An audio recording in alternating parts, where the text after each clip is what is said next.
Germany today appears to be beaten. Hitler, out.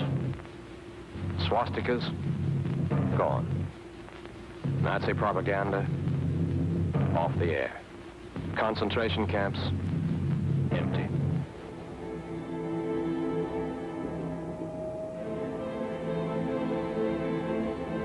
I did not have any hate. I didn't have any love. But I thought that bygones should be bygones. We should build a new world. And my attitude was to go ahead and not to worry about the past, but to worry about the future. The Allied soldiers who fought their way into Germany 60 years ago were on a unique mission. A mission that echoes to this day. To build a successful democracy from the ruins of a defeated people and a defeated nation. But the building of democracy after any war is fraught with difficulties and dangers. What really happens to the victors when they occupy a country?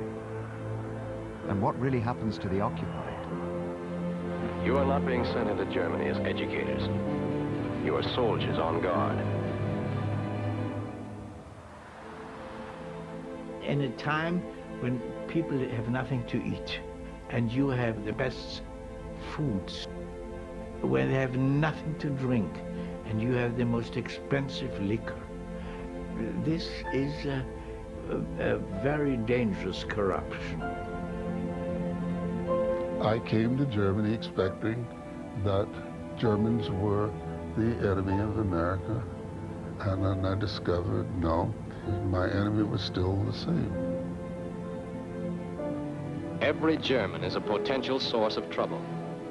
Therefore, there must be no fraternization with any of the German people. The German people are not our friends. None of these people deserved anything. They didn't deserve sympathy. They didn't deserve our help. All they needed, really, if I can use the phrase, a good kick up the arse. You will not be friendly. You will be aloof, watchful, and suspicious.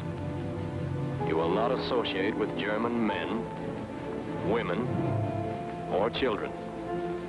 The problem now is future peace. That is your job in Germany. But while many Allied soldiers were building democracy, others were damaging its very foundations. There was mass rape of German civilians, abuse of prisoners in secret interrogation camps, and the start of a Cold War that was to last for decades. This is the story of those 4 years, told by the occupiers and the occupied.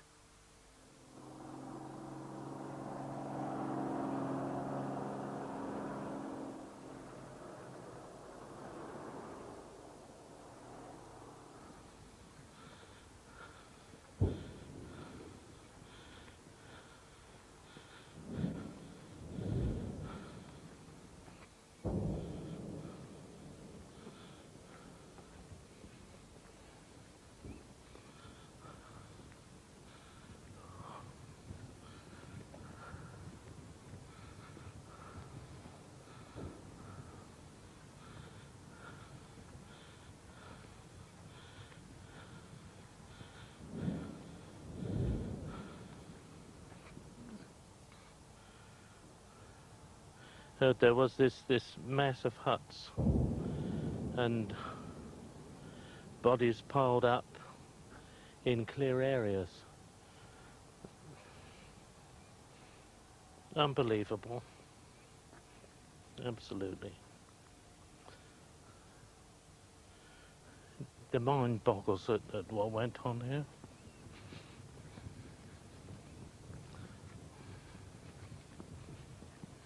Cyril Stotesbury was one of the first of the occupiers.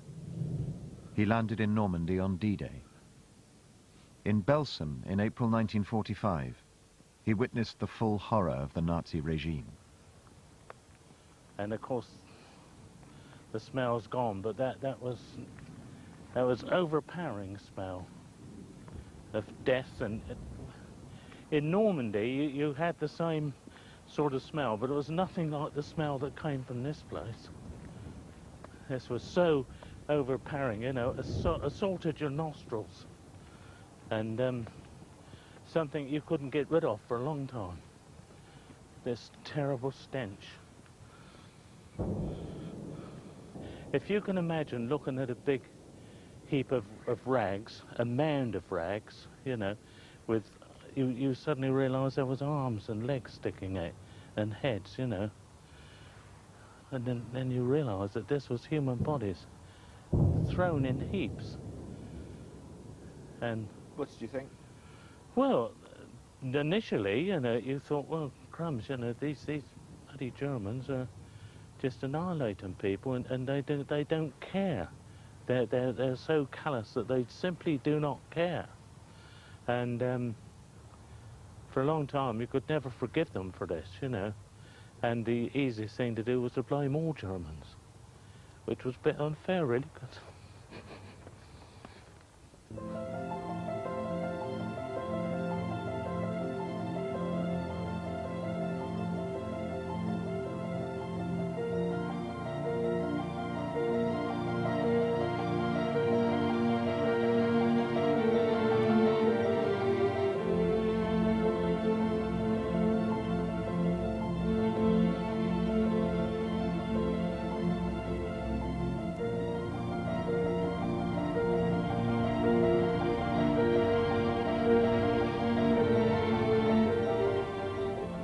In early 1945, Britain, the United States and the Soviet Union fought their way into Germany after the worst genocide and the most bloody and brutal war in history. One which left more than 50 million dead.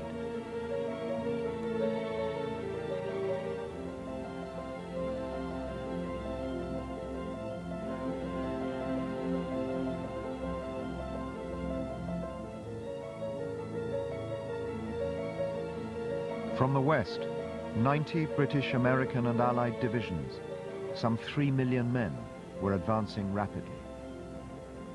In the east, over 200 Russian divisions, more than 6.5 million soldiers, were storming into the heart of Europe.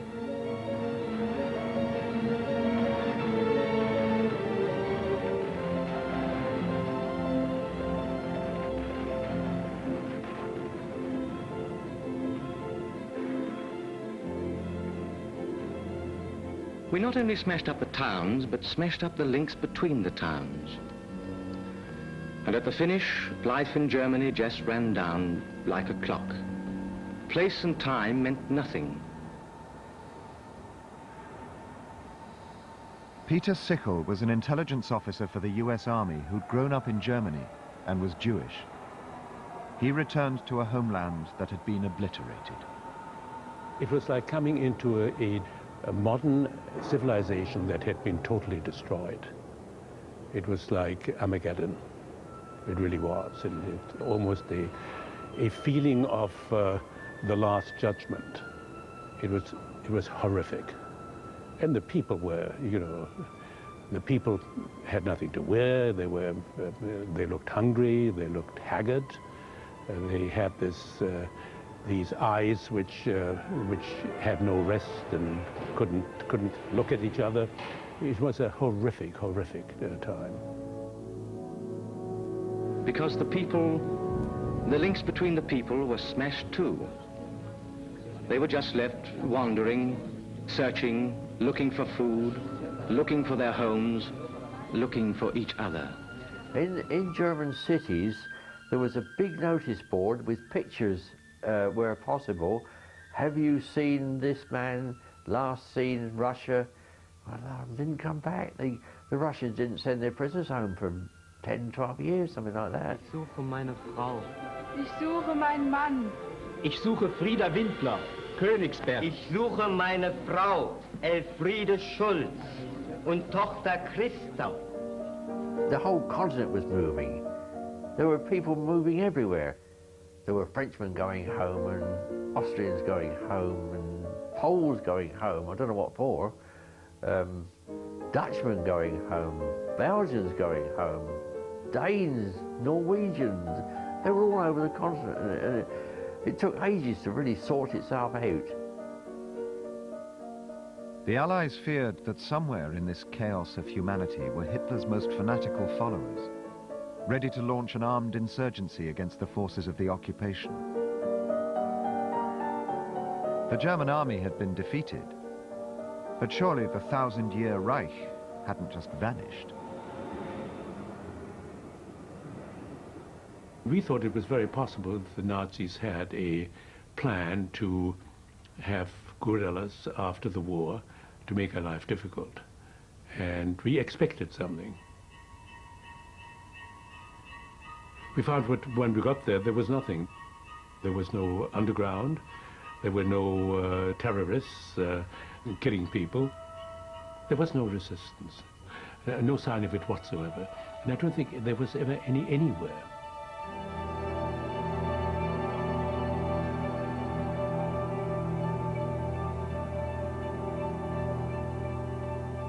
Violence was instead directed against Germans for the many crimes of the Nazis, in widespread, often indiscriminate revenge attacks.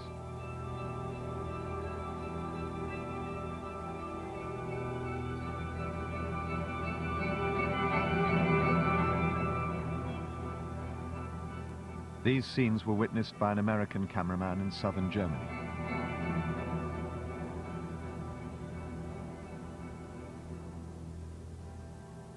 Some of the Nazis were committing suicide, alone and with their whole family. So the only thing Nazis were capable of was to commit suicide, but not to fight against the Allied troops. Everybody was so worn out, so depressed, so poor, so lacking in food, so lacking in any hope, that there was absolutely no, the conditions weren't there for anybody to resist.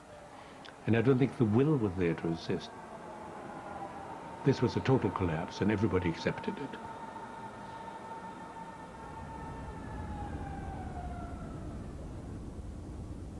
After Hitler's suicide in Berlin on April the 30th, the remnants of the Nazi government fled to the northern city of Flensburg. For 2 weeks after the end of the war, under the new Führer, Admiral Dönitz, they continued as a government without a country, until the Allies decided finally to arrest them all. But capturing one of the Nazi leaders was to provoke an extraordinary scandal, the daring seizure not of war criminals, but of the German crown jewels. On the 23rd of May 1945, Albert Speer, the Nazi Minister for Armaments, was arrested by British soldiers at Glucksburg Castle near Flensburg. One morning I woke up and an officer was standing in front of my bed with a pistol, and he said, "What's your name? Get out." and then we looked out and we could see that the whole castle, the castle lake, was surrounded with tanks. And inside the castle, Tommies with Sten guns were rushing all about.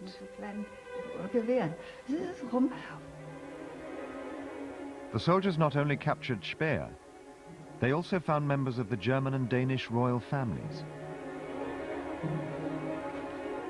That is the rooms where my grandparents were living in 45. This is now like a drawing room, and this was used as a bedroom.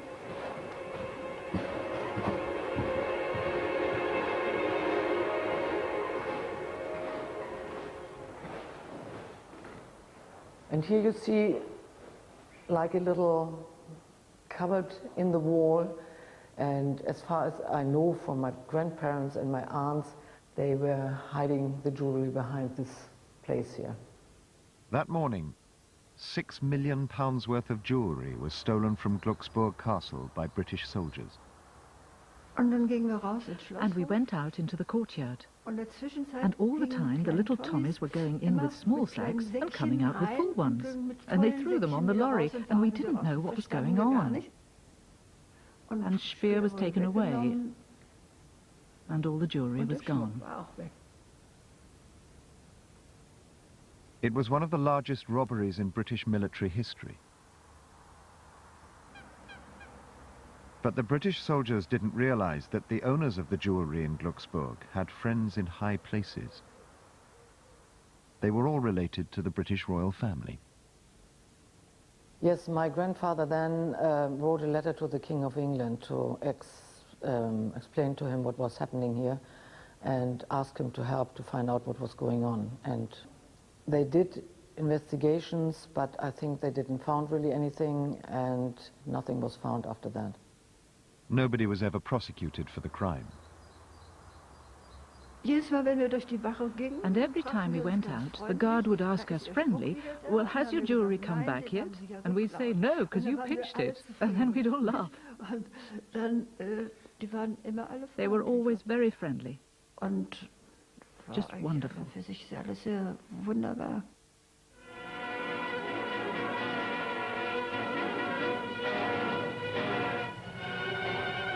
Yeah, Rhine crossing was quite a do. 2 days before, we had a parade with the brigadier.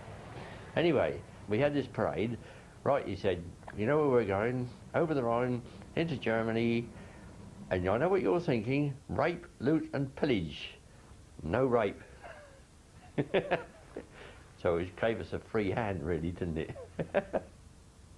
For 19-year-old wireless operator Ron Levitt, the turmoil had its compensations. Yeah, we were parked in a residential street which hadn't been knocked about very much. It was quite reasonable. I did a nice bit of looting there, actually. And down at the far corner was one of our fighting tanks, but all the time anybody got the chance to loot, they did. I mean, I walked into a very nice flat, which hadn't been bombed or anything, but I found a drawer with Dutch silver coins in it, Dutch kroners, and I thought, well, if they've been in Holland looting, it's about time I recovered some of it. So I took the coins and I unplugged the radio and wrapped the lead round it and tucked it under my arm, and off I went. There was, you know, all sorts of odds and ends we picked up.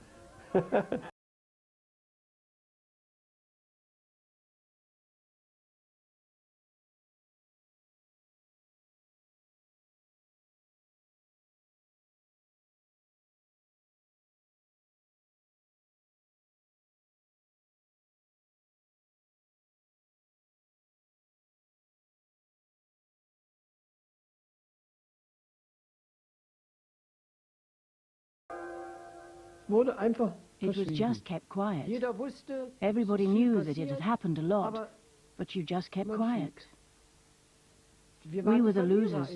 Nobody was interested in what happened to us. At the time, it wasn't anything special, but we didn't talk about it. At school afterwards, we didn't talk about it. For years and years, we didn't talk about it. Only now can I talk about it. In April 1945, Christa Ronke was living with her mother in Berlin. She was 15 years old. And when the first Russians came, the combat troops, they came in and wanted to see everything. Asked about weapons and soldiers, looked at everything closely, didn't find anything, and were very friendly, and then just left. And then the next lot arrived. The next one took me outside straight away.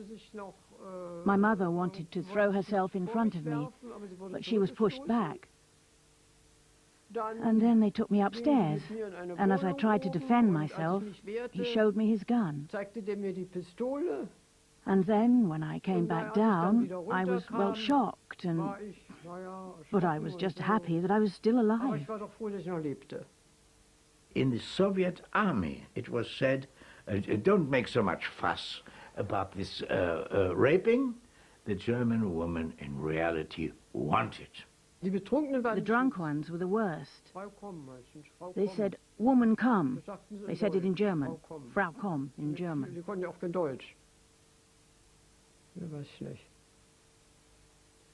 So I can only tell you what I witnessed. It did happen that women, when they saw a Red Army soldier, began to undress. They were so shocked that they thought that this has to be. And such things happened. But this is, of course, has nothing to do with that they want it, but they were completely, it was a hopeless situation. Nobody knows the precise figures, but one estimate was that around 100,000 women were raped by the Soviet army in Berlin. You couldn't defend yourself. We were the booty, because we'd done a lot to the Russians during the war. A lot of bad things, and the hatred of the Russians was very great. We were the prize. It was always like that. Das war nun mal so.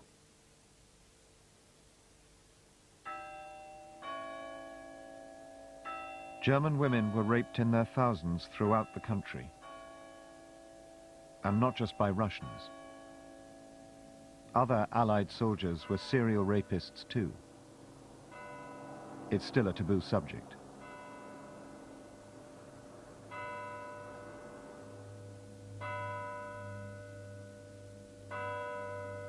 Some of the worst cases were perpetrated by the Free French Army near Stuttgart in southwest Germany. It was a steamroller of blood and horror and misery that can only be compared to the 30 Years' War. In 1945, Erhard Ellwanger was a young army doctor at this castle near Stuttgart. It had been converted into an emergency hospital and dealt with hundreds of local rape victims of the French. You just felt resigned, in despair and frightened. And the tragedy is that lots of women and girls were raped, mostly by troops from the French colonies.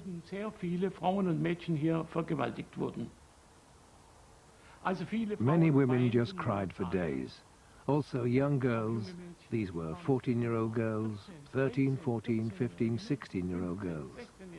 But then most of all, the ones who were a bit older, who already had boyfriends, who were newly married, they were in despair, of course, in absolute despair.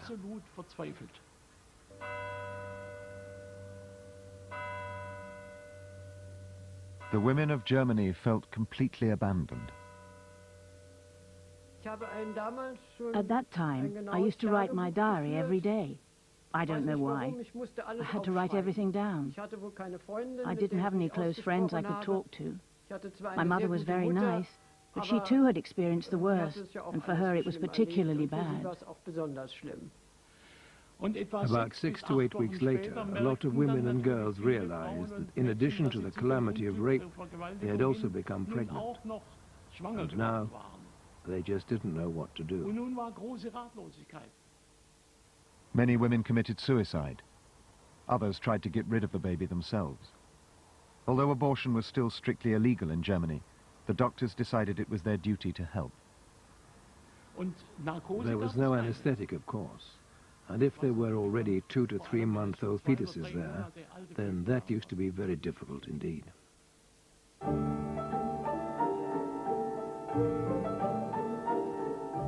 The mass rape of German women was just one terrible aspect of the devastation in the aftermath of Hitler's war on civilization. What had been the most modern nation in Europe lay in total ruins. Millions of its people left homeless and utterly traumatized. The Germans called it Stunde Null, 0 hour. Out of all this killing, chaos and confusion, was any order possible? Was there any future for Germany?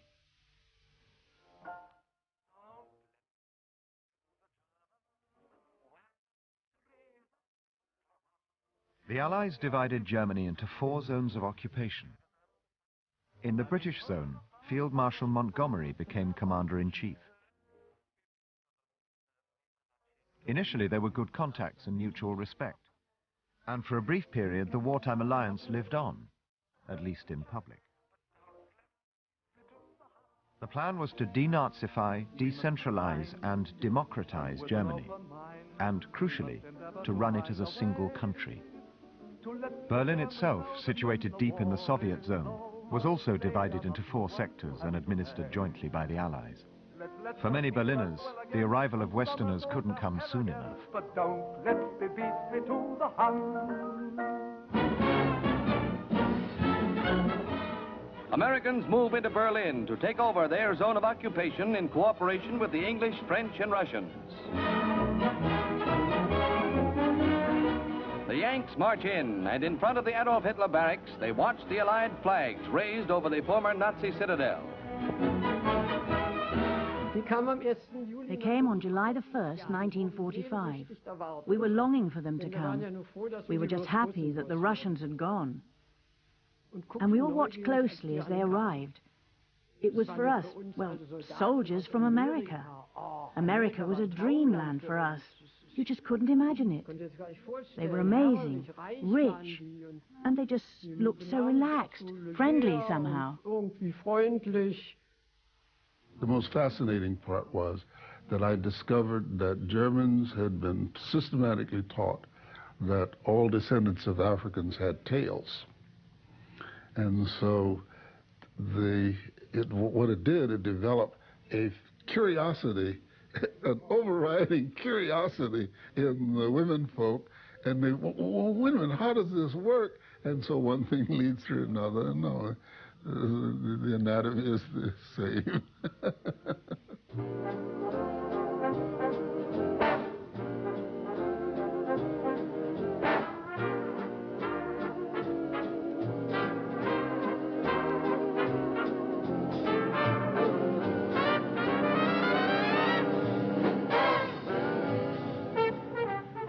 The US troops who arrived at Berlin's Tempelhof airport discovered a Germany whose economy had all but collapsed.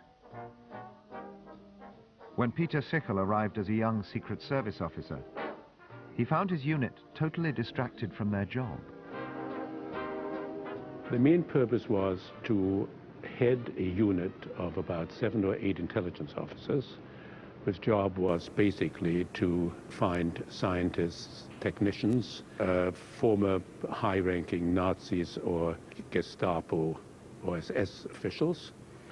And the unit hadn't done that. They were involved in buying and selling things and making money on the black market.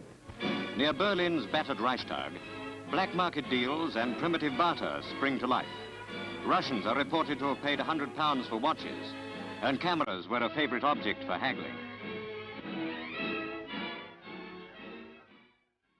Everything was available, from cigarettes and coffee to morphine and cocaine. Fantastic amounts of money were there to be made. In July 1945, the US Army in Berlin distributed $1 million in pay, yet US servicemen sent over 3 times as much back home. And it was a national sport. I mean, the temptation was extraordinary. When here we were at the end of the war, we all had gone through a rather difficult period, and here was a way to make money.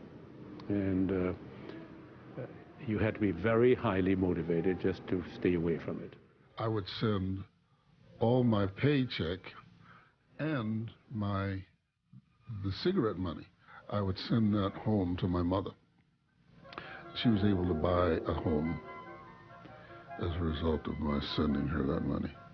They say with a few cartons of cigarettes to start with, you get rich over there in no time. Yeah, and with just a few packs of cigarettes, you can pick up any fur line in Germany. Okay.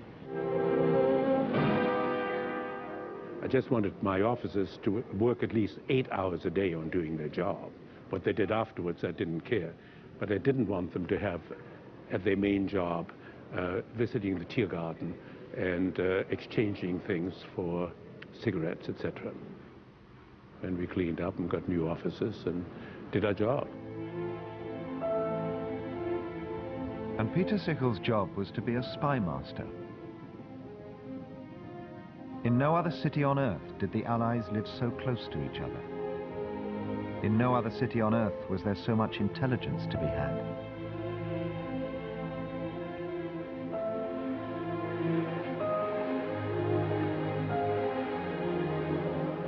All the Western powers had intelligence services. And the Americans had a counterintelligence corps, they had an army intelligence, they had a navy intelligence, they had an air force intelligence, they had us at the OSS. You can combine that with the Russian services, the British services, the French services, It was a whorehouse. It was a whorehouse, meaning that there were hundreds of people willing to sell any type of information. You asked what you wanted, you got it. And it wasn't, 99% of the time, it was not the truth. In 1945, Peter Sichel was working for the forerunner of the CIA, the OSS, here at the headquarters for US intelligence in Berlin. His team spied not just on Germans, but on the Allies too. Life was very intense. For one thing, we were extremely busy because there was a lot of detailed work to be done that had to be supported by getting safe houses where we could meet agents, to find bed drops where they could leave information which we picked up, to have surveillance teams in order to check out the agents. Intelligence is like police work, a lot of very boring, detailed work. If you don't do your work, you're likely to get into a lot of trouble. I mean, a lot of people who sell intelligence sell it in order to further their own political goals. Every group in Germany had some interest in having us see certain things in a certain way.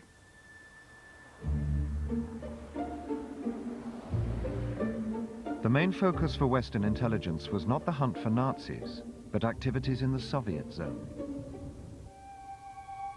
In the ruins of Berlin, the Russians were quick to establish a functioning political administration.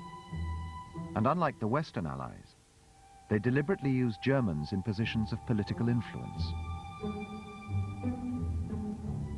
On the day Hitler committed suicide in Berlin, 10 German communists had been flown into the city from Moscow to help reorganize the new German state. The sole survivor of that group is Wolfgang Leonhardt.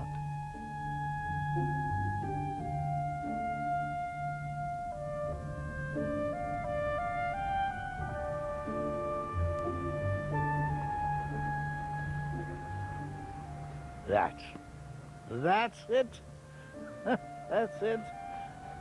It's incredible. The political rebirth of the city of Berlin began here at number 41 Einbeckerstraße. We arrived here on the 8th of May.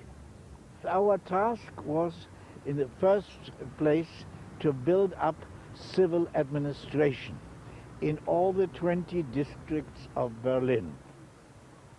Leonhardt's group were ordered to get their people into key positions before the Western Allies got to Berlin. They started the first radio station and newspaper in post-war Germany. But despite the appearance of openness, they were to keep control. Always said, don't mind, it must look democratic, but we must have everything in our hands. And so I had the difficulty to find a bourgeois mayor. And suddenly somebody with a tie came, a bourgeois. So I said, excuse me, but would you like to become mayor of Wilmersdorf? Well, not really. I mean, I'm more trading with cattle. But I know somebody for you. And there I found a man, and after 20 minutes I decided that's the man to become mayor of Wilmersdorf. So I was in the unusual position, being 24 years old, 3 days in Germany, and appointing mayors. I never had that in my life anymore again.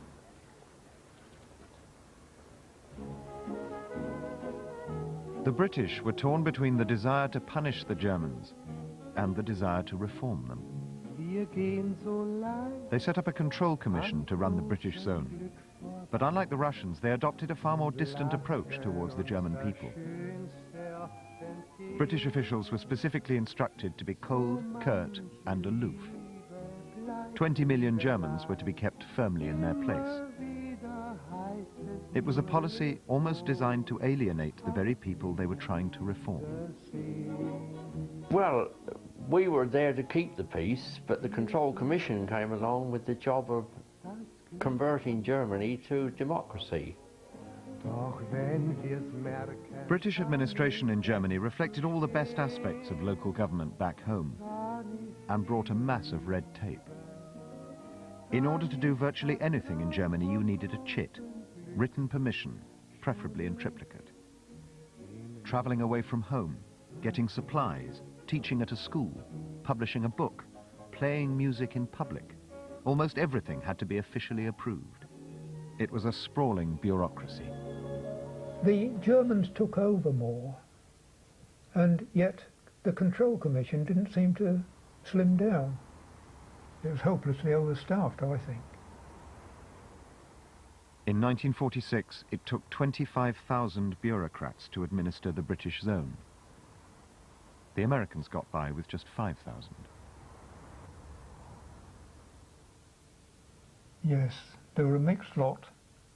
I don't think it was a job that would have appealed to anybody with very firm principles. Yes, I think there were certain people, I think the expression is, had an eye to the main chance, and they took full advantage of it. And this was at a time when the Germans had nothing. Over this shattered landscape, the world's first superpowers began the struggle for power in Europe.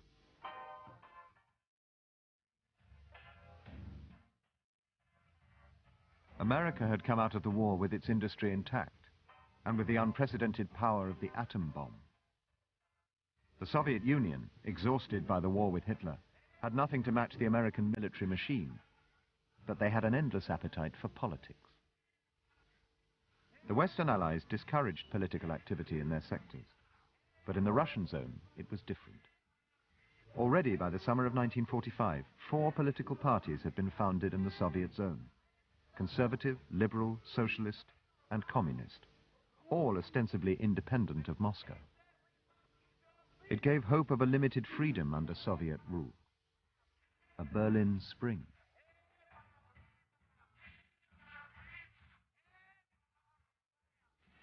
I think that Stalin at that time meant it seriously to permit a multi-party system, to permit some freedom for the non-communists, to give a little bit more freedom. I think he meant it seriously, because at that time he did not intend to have a communist East Germany, but hoped to have a united Germany with a certain Soviet influence, and he was ready for that aim to make certain concessions. There was a very much higher class of Russian officer in Germany. A lot of them spoke German, and they were very clever in getting to know Germans, and they were not bad. There was just, politically, they wanted to control it all. I was very hopeful that in Germany we can do it another way, and we will have a little bit freedom to do it our way, and that was my big hope. But just how long could the Berlin Spring last?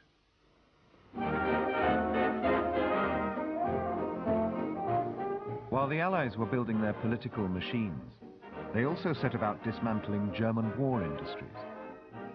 Never again would Germany be allowed the industrial muscle to start a new war in Europe.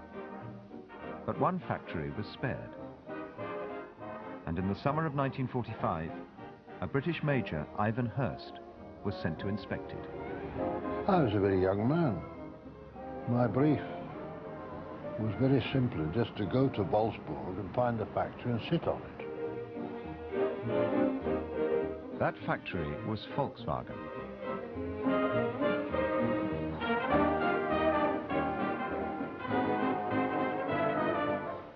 It was the British Army that saved the German motor industry and rebuilt a company that went on to produce 100 million vehicles.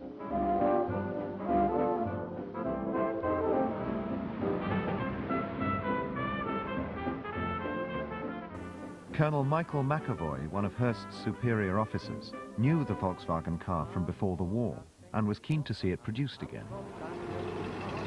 He had the bright idea that if we could get the factory into operation, it would provide the light transportation that the army and military government required for running the British zone of Germany.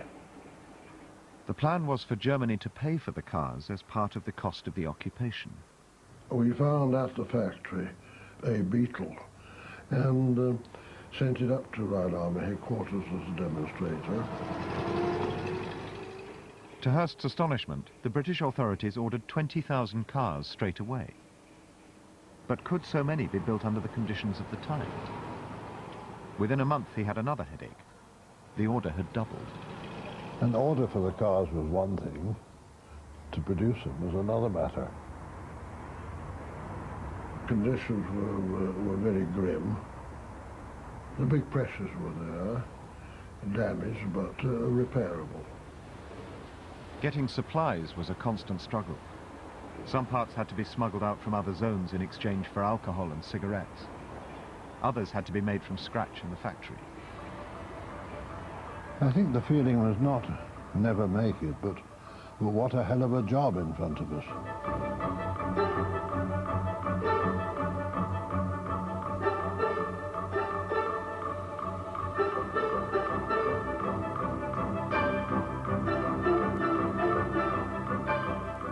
The British motor industry was hardly encouraging. Sir William Rootes, one of Britain's leading car magnates, reckoned the whole project would collapse within 2 years. He told Hearst, "If you think you're going to build cars in this place, you're a bloody fool, young man." And a British Army technical study said the Volkswagen did not meet the basic requirements of a car. But Major Hearst battled on. He decided to boost morale by actually involving the workers in running their factory. Within 2 months, they had built 1,000 cars. By October 1946, they had built 10,000 vehicles. It was a remarkable achievement. It was far in advance of anything I'd seen. They handled beautifully on the very, very damaged roads. And they were quite lively. They were, I think, an excellent car. I loved driving the Volkswagen. It was responsive, it was unconventional. You could really push it, but the handling was colossal. I mean, you could really throw the little thing about. Curiously enough, the military police didn't have them as soon as we did. And if the military police were likely to have caught you doing something you shouldn't, you could accelerate away from them, and they couldn't keep in the Jeep if they kept up with you. So they had their advantages. The British had found one way to work with their old enemy, and they needed others. In Hamburg, they took over the airwaves that had served Nazi propaganda. This is the British Forces Network. Well, look, this is the story. The other day we were sitting in the Nappy, just opened in Hamburg, having char and a wad, when we rubbed our eyes and nearly toppled off our chairs in amazement. There, large as life, were English. This new station, formed from detachments from BLA 2 and 4, came into use as a powerful voice covering the troops engaged in disarming the German... I was sent to Hamburg to join the British Forces Network. We ran a broadcasting service for the British forces in Germany. We were largely staffed technically by Germans. All the recording engineers were Germans. Then again, on countless occasions, we've worked alongside German orchestras and artists. Juan Losses, the Karl Rading Sextet, and Georgovich's Rhythm Boys. Do you recall the lovely tones of Georgovich's violin? The relationship between the British and the Germans in the Control Commission and in BFN was very close. Inescapably, it had to be to work. And in the US zone too, relations between the Allies and the German people were getting more cordial. In Berlin, Christa Ronke worked in a canteen for American officers. At the beginning, I was pretty serious. The officers were all distant, and they were our former enemies.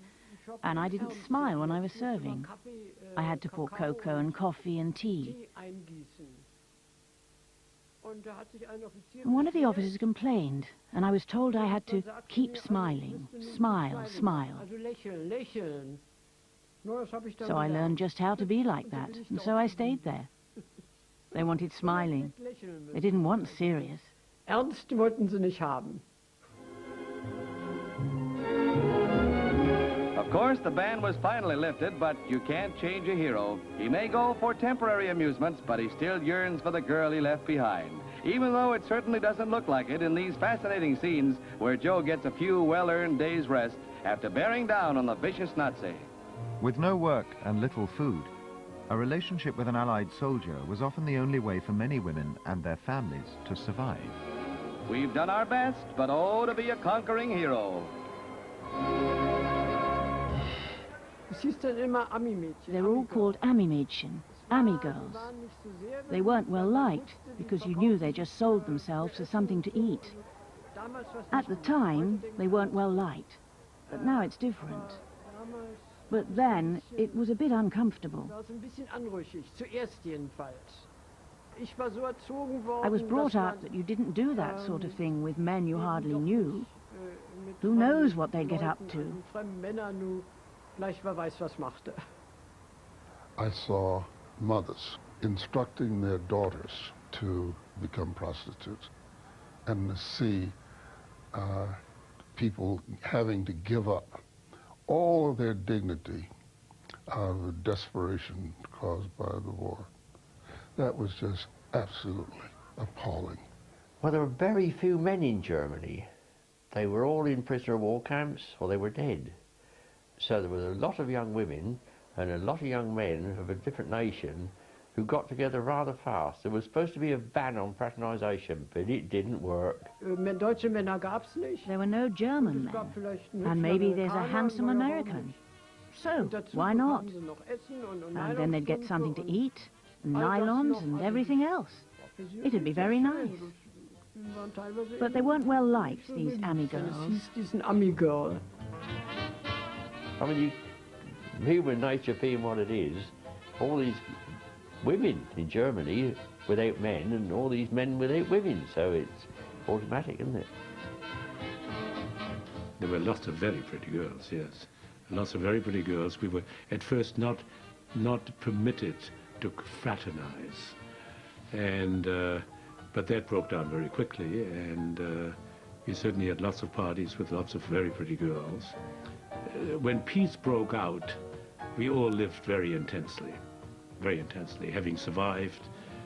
We ate a lot, we drank a lot, we fraternized a lot, we loved a lot, we had lots of fun.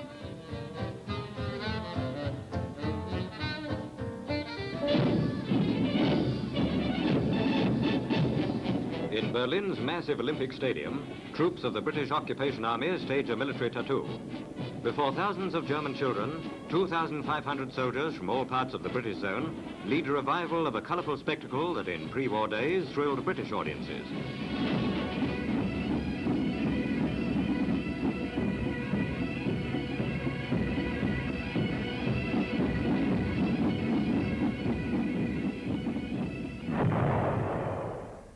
The problem of eradicating Nazi ideology remained. In 1946, Don Ray was a British sergeant pursuing Nazis in Cologne. I was in field security. The task that we were supposed to do was to arrest certain categories of German. But of course, everything in Germany was permeated by the Nazi organization. 8.5 million people, Germans and Austrians, had been members of the Nazi Party. Every member of the German civilian, I suppose they're over a certain age, had a Fragebogen, a big questionnaire to fill in to prove whether or not they were Nazis, but I never found one. No, there were no Nazis whatsoever. A Nazi mass murder of Polish Jews in a forest near Nuremberg. The Allies confronted the Germans with gruesome evidence of the atrocities committed in their name. Germans of Nuremberg are compelled by Allied commanders to give the murdered victims a funeral. Women must help, and so must boys.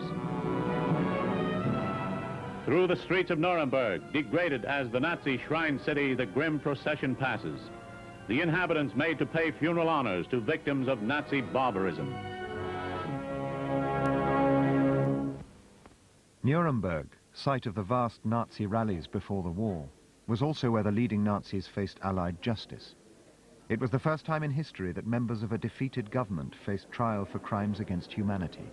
Recording, there goes attention. Attention has been called. Recording, attention, attention. But it dragged on for 11 long months.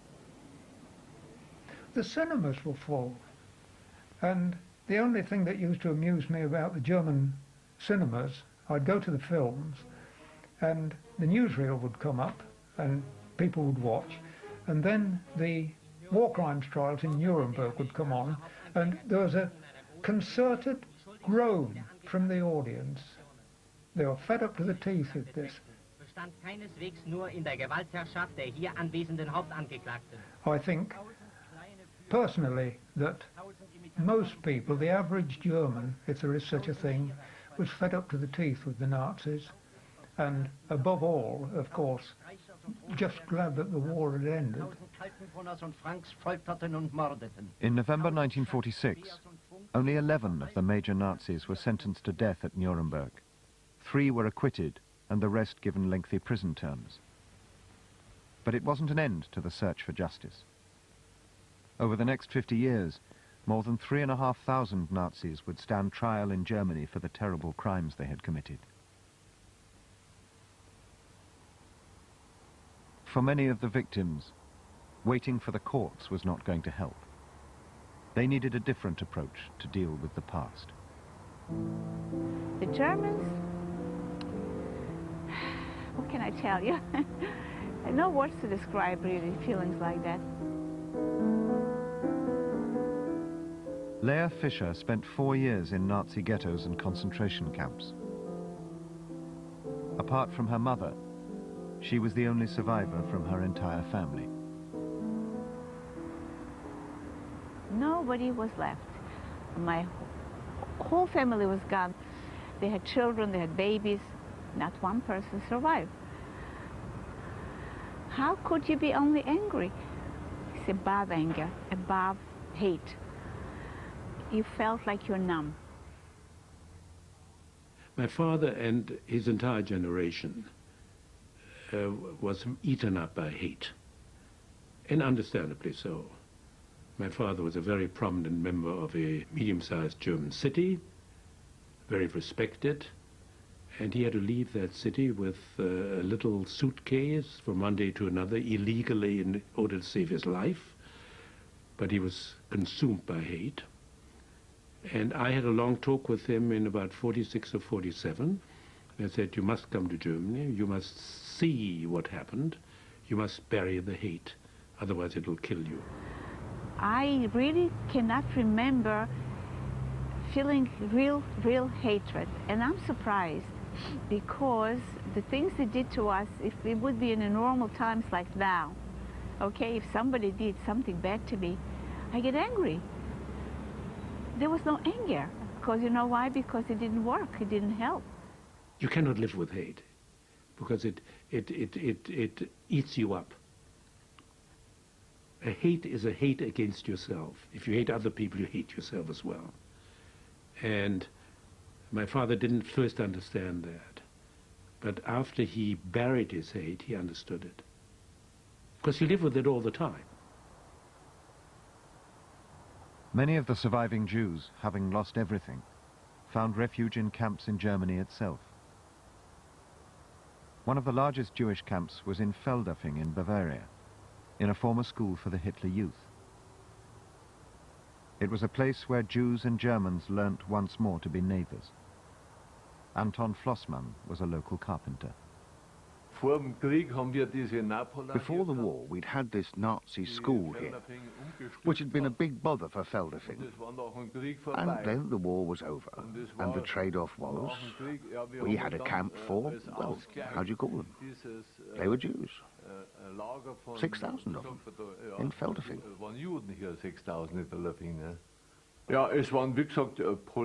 They were Polish Jews.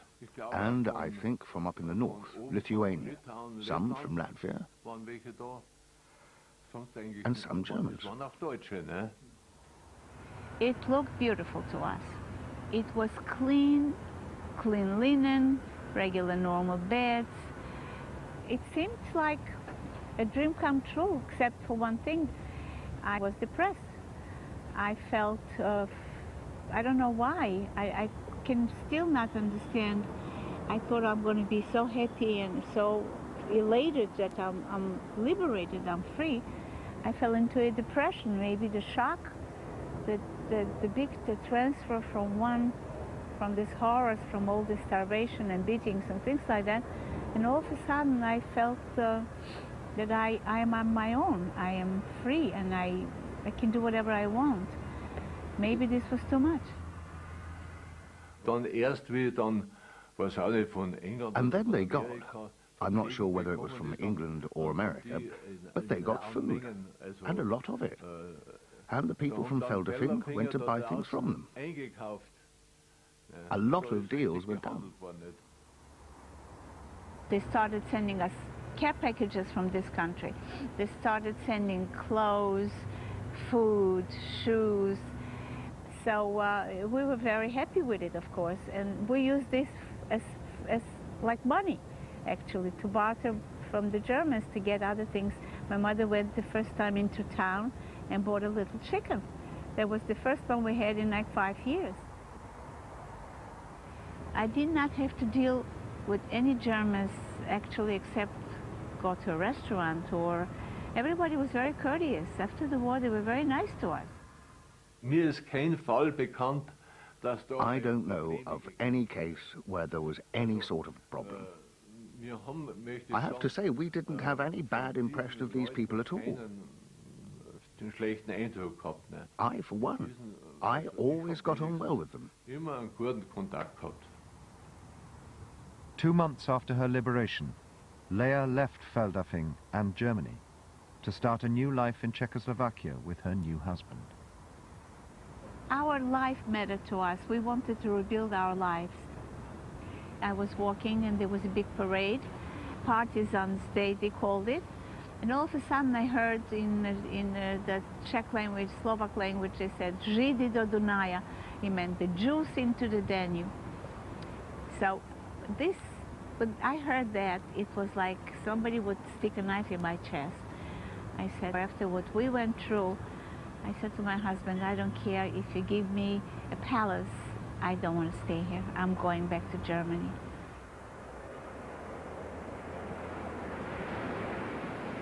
By the end of 1946, the creation of a functioning democracy in the ruins of Nazi Germany was moving steadily forward.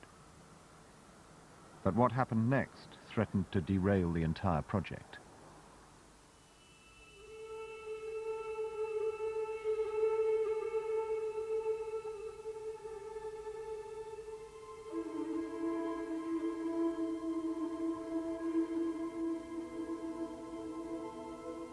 It was said that when the occupation zones were allocated, the Russians got the food, the French got the wine, the Americans the scenery, and the British got the ruins.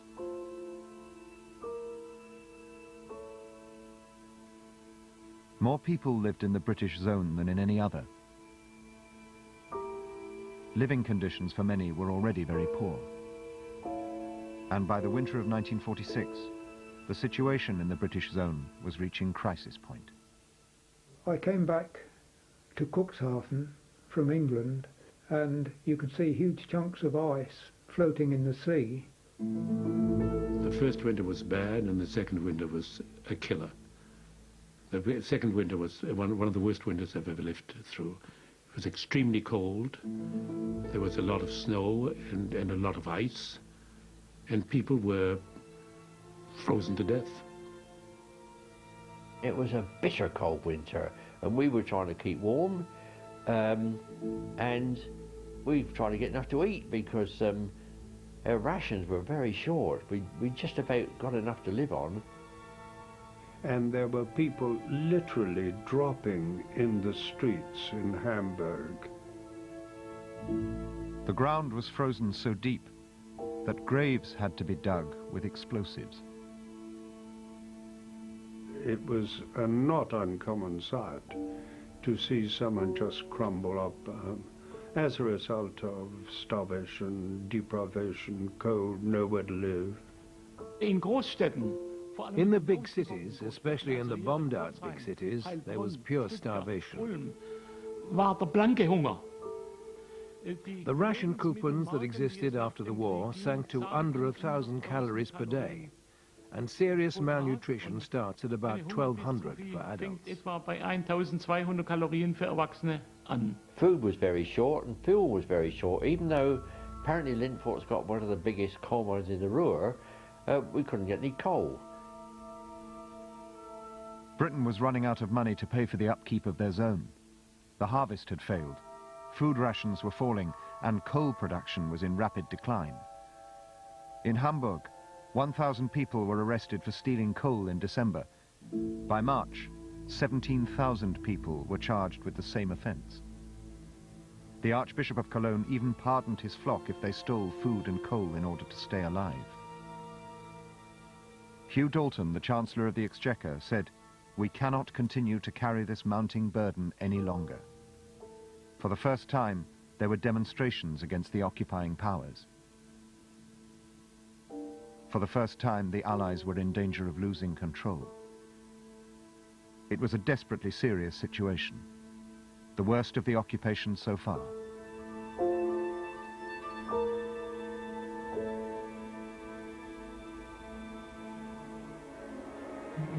Then, in early 1947, British and American security forces arrested hundreds of people they said were organizing a Nazi resistance movement.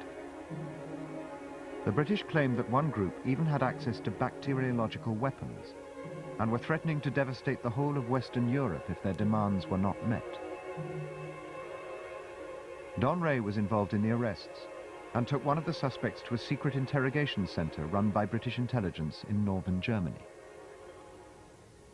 I was to take a body, as they said, to the Combined Services Detailed Interrogation Centre at Bad Nendorf, which was a complete village wired off. The whole place was run like a punishment centre, I think. The guards were ordinary squaddies, and they were isolated as well. It was, what an isolated village, wired off, and communications were poor. One of the warders at Bad Nendorf was Cyril Stotesbury. These would have been cells. He was sent there just months after witnessing the horrors of Belsen. This is the first time he's been back in 60 years.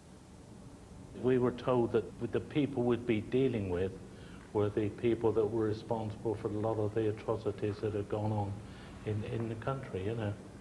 Whether that was true or not, we didn't know. Every single German at that time that we met, we would treat it and tar them with the same brush.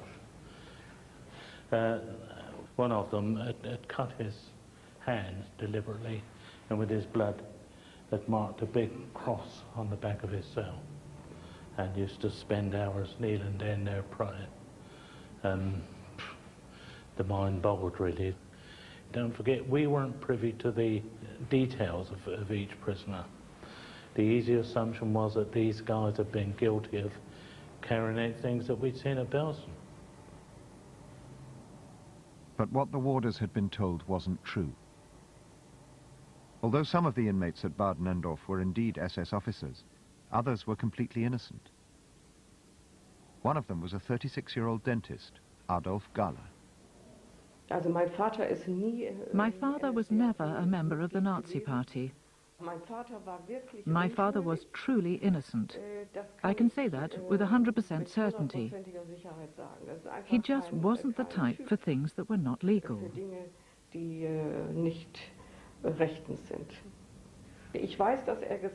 I know he said that many, almost all of the people there were innocent. At Bad Nendorf, the prisoners were not interrogated about war crimes. They were interrogated to get information on the alleged Nazi underground and on the intelligence services of the Soviet Union. Few, if any, of the prisoners were ever brought to trial. The most important thing is to be brought before a court. And my father-in-law wasn't. All of them weren't in Bad Nendorf. My father-in-law told me it wasn't legal. The British government knew nothing about what went on.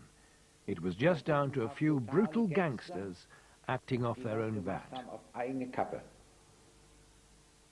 The detailed interrogation centre was commanded by a former MI5 officer, Colonel Robin Stevens. According to Colonel Stevens, the prime qualification for working at Bad Nendorf was the ability to hate Germans. They were treated harshly. Prisons aren't built for comfort, you know, and this one certainly wasn't, you know. Adolf Galler's record shows that after 4 months in Bad Nendorf, he weighed less than 5.5 stone. He had lost more than half his body weight. He was taken to Rotenburg Internment Hospital, where he was found to be suffering from 2nd and 3rd degree frostbite and severe malnutrition. He was barely alive. He was a broken man. You couldn't recognize him. I knew how he had been before, and there was just no comparison. Adolf Galler was not alone. A stream of filthy, malnourished prisoners began arriving at Rotenburg Hospital and at other internment camps nearby. Several of them died within days as a direct result of their treatment at the interrogation centre. Many British officers were deeply concerned. Something was seriously wrong. And soon allegations of prisoner abuse began to emerge. The army launched an internal inquiry. Scotland Yard investigated, and 3 officers, including the commandant, faced court-martial.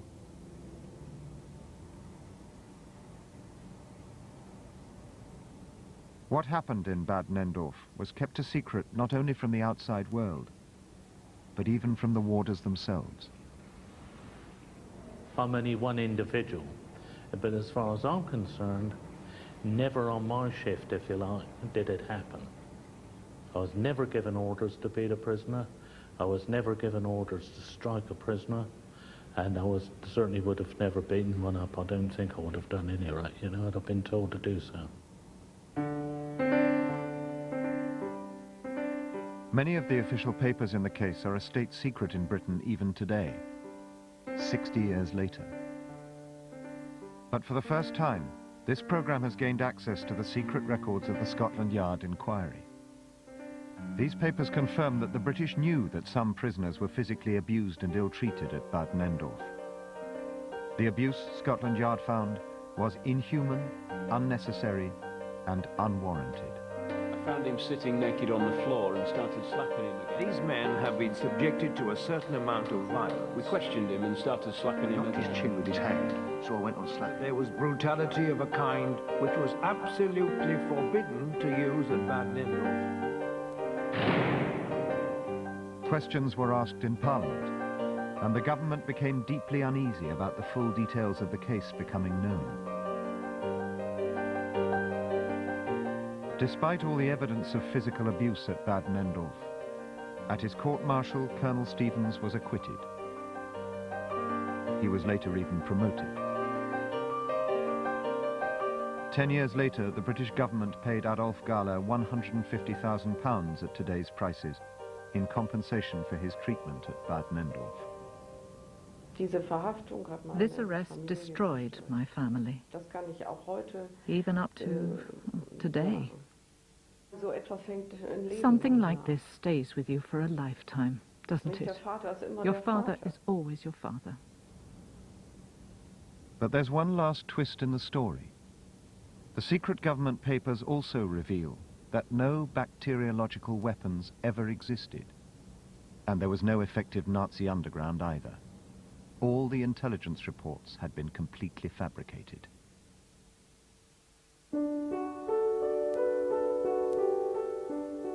But while the British were brutalizing German prisoners in one hidden corner of Germany, back in Britain, they were actually trying to reform them, re-educating former German soldiers in the benefits of tolerance and democracy. At the elegant country house of Wilton Park near London, German prisoners of war attended courses and lectures in how to think for themselves.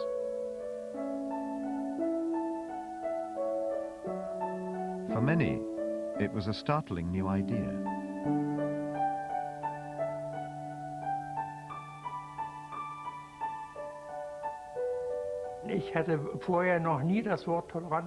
I had never heard the word tolerant before, although I had gone to secondary school or the grammar school.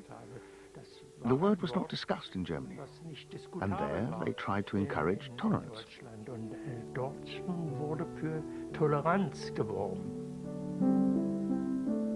Some 4,000 German prisoners in Britain were chosen to attend Wilton Park. Werner Thom was one of them. We got the impression that we were now regarded as people, and the fact that they discussed their own opinions with us, former enemies, well, that impressed me enormously.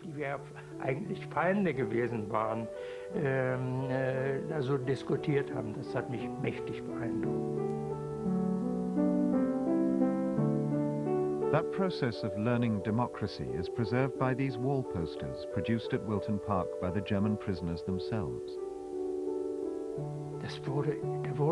Nothing was indoctrinated. We were just left to form our own opinions. Under Hitler, whatever the Führer said was the truth, and it was not questioned. And that was a very important experience that I learned, to ask questions and analyze things. It was wonderful. Certainly the most important time in my life. I certainly have not experienced another 7 weeks like that were as important and which changed me so much.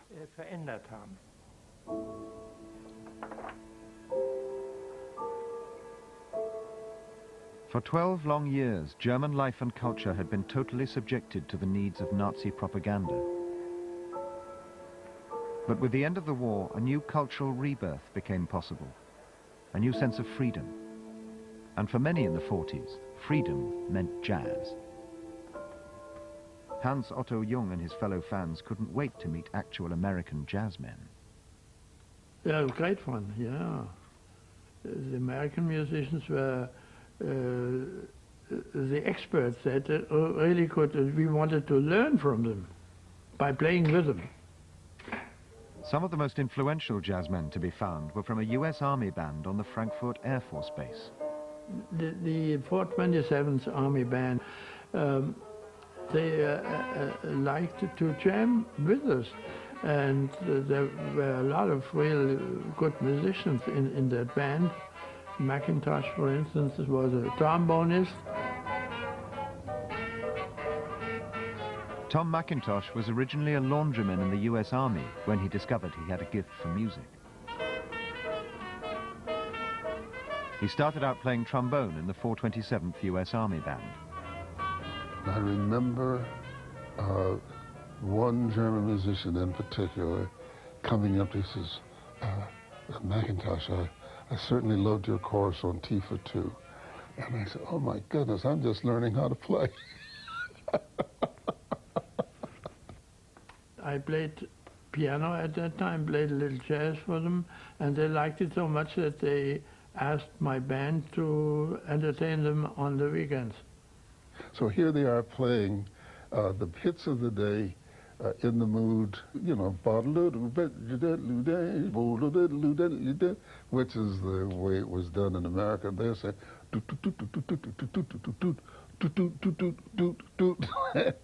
and we would sit and just crack up laughing. Of course, I was an amateur, you know, I was not a professional. So we got quite a lot of experience and loved it. Well, guess what? In no time at all, a cadre of German musicians started to come to the fore, and these guys were superb. There was a girl by the name of Jutta Hip. I mean, what a great jazz name. She was beautiful, but she could play her buns off. Oh, we had a feeling of getting free. getting more freedom, yeah. Black musicians enjoyed a freedom in Germany that they couldn't find in a deeply segregated America. For the first time, they had access to classical music and were given classical training. Where the Baltimore Symphony played, there was a sign in it, whites only. And I just felt privileged, absolutely privileged to be a part of this whole European classical music thing, for which I'd always been told this is the epitome, but you're not welcome. That was a no man's land for blacks.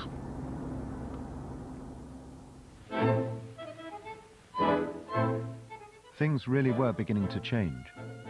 By mixing with Germans, the occupiers began to lose some of the hatred built up from the war. You began to realise that these were human beings who had faced the same problems that our folk back home had faced, you know, and they had come through probably experiences worse than us, because they were in a regime which they couldn't speak freely, they couldn't criticise, and they couldn't discuss matters, you know, and you began to realise that it was fear that had driven them, fear of the authorities. And in a way, you sensed that perhaps they were a bit relieved. You know, not nice to have your country taken over, and I believe the British soldier had a better relationship than the other occupying forces.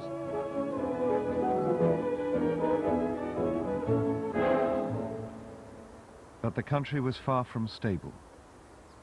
With mounting hunger and deprivation in the West, there was a real fear that some in Germany were finding the certainties of communism much more attractive.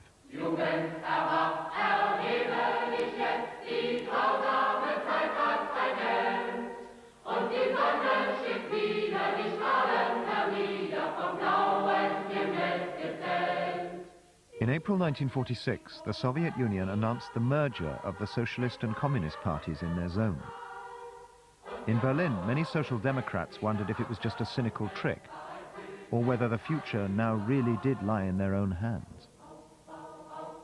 It was a turning point in the history of the Soviet occupation, and it took place here, in the Admiralspalast Theater in Berlin.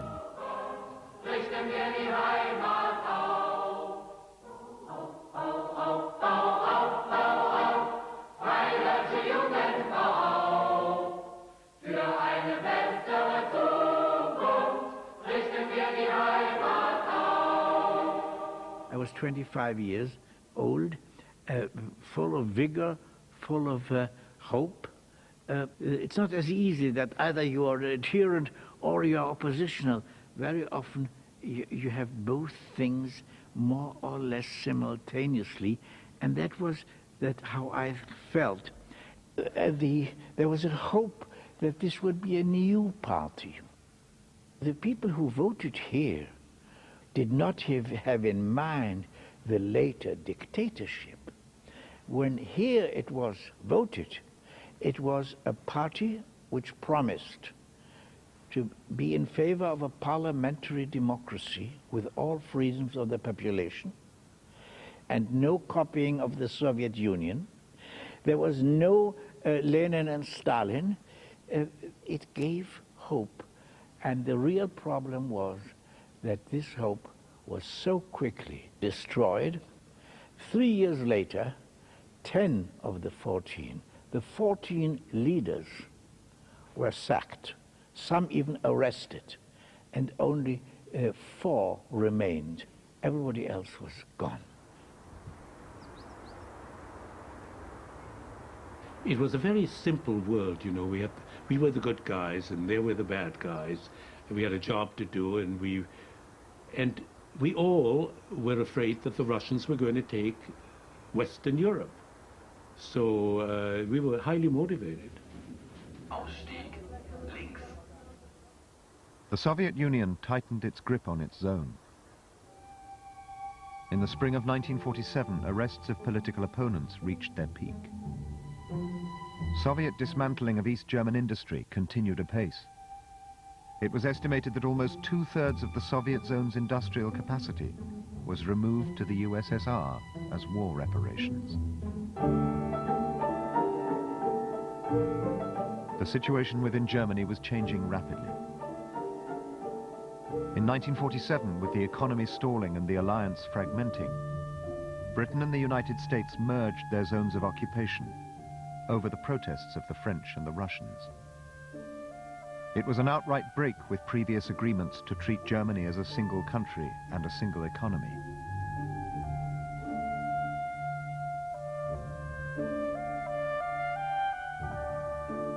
But by January 1948, there was more economic crisis, more industrial unrest, and strikes in the Ruhr. The economy had to be stabilized, and stabilized quickly. In June, a new convertible currency was introduced, the Deutschmark. It had a spectacular effect.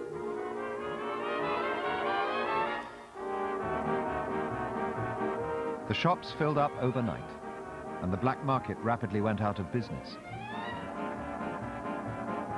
But there was a heavy price to pay.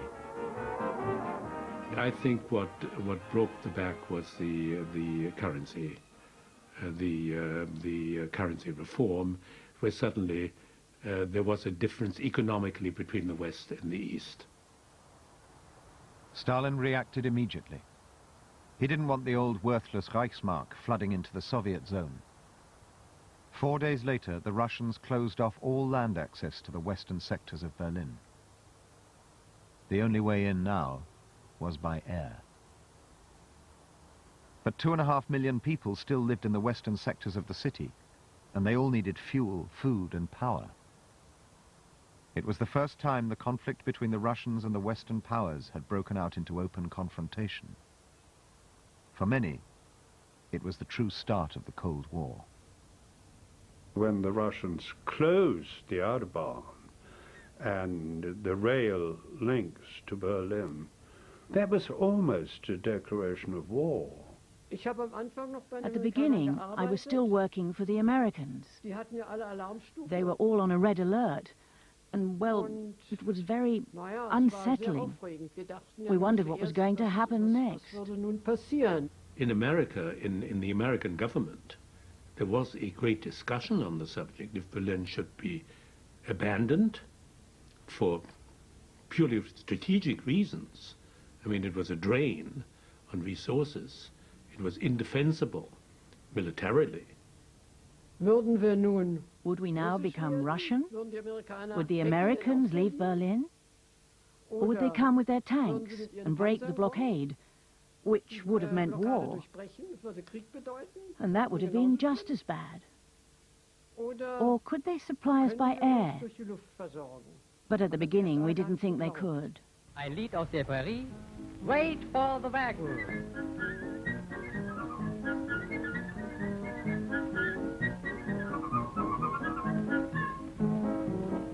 Will you come with me, my Phyllis dear, to yon blue mountain free, where the blossoms smell the sweetest? Come, rove along with me. It's every Sunday morning, dear, when I am by your side. We'll hop into the wagon and off we will ride. Wait for the wagon, wait for the wagon, wait for the wagon, and we'll all take a ride.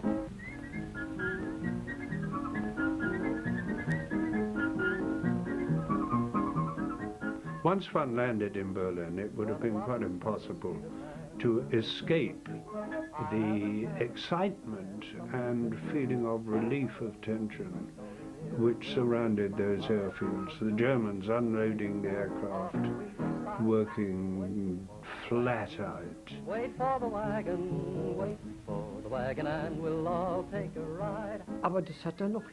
It just worked brilliantly. Amazing. We got everything we needed. Dried food, dehydrated vegetables, dehydrated everything. But we didn't starve. The blockade of Berlin lasted for 11 long months. During that time, nearly 300,000 flights brought 2.5 million tons of supplies into Berlin. wagon. Wait for the During Easter of 1949, they were landing at the rate of 1 every minute. And the Russians did nothing to stop them.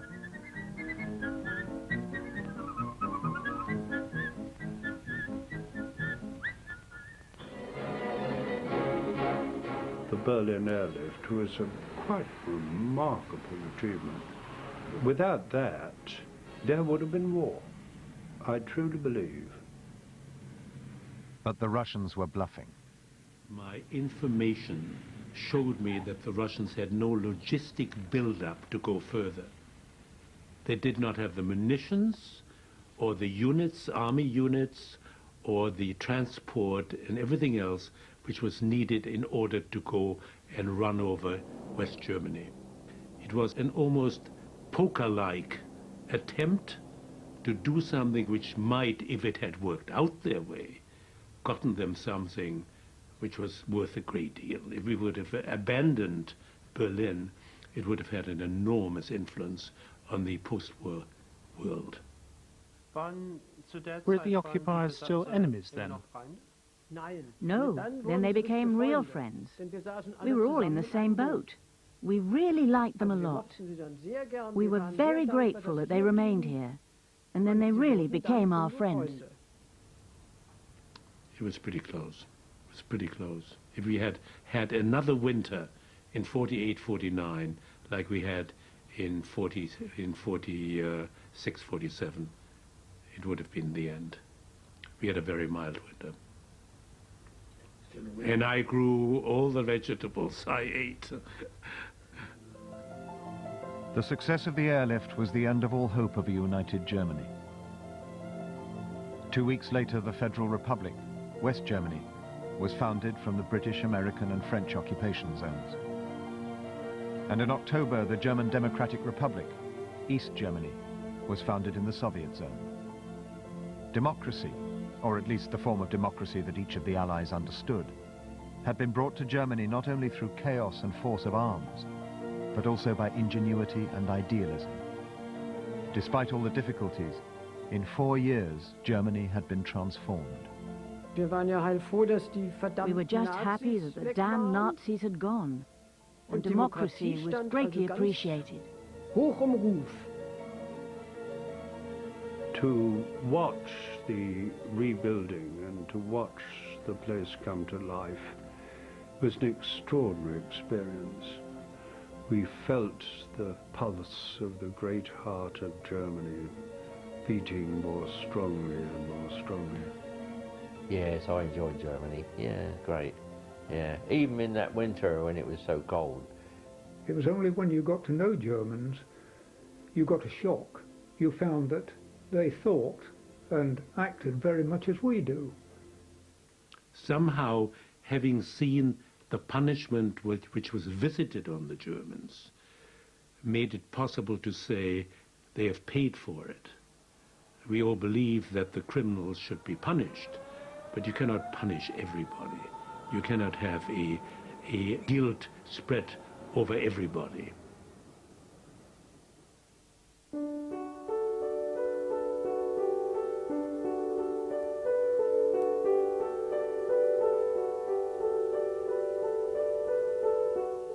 Next week, Emperor Hirohito and Japan, and victory and defeat for Sir Winston Churchill after the war next Tuesday and Wednesday at 9 here on BBC Two.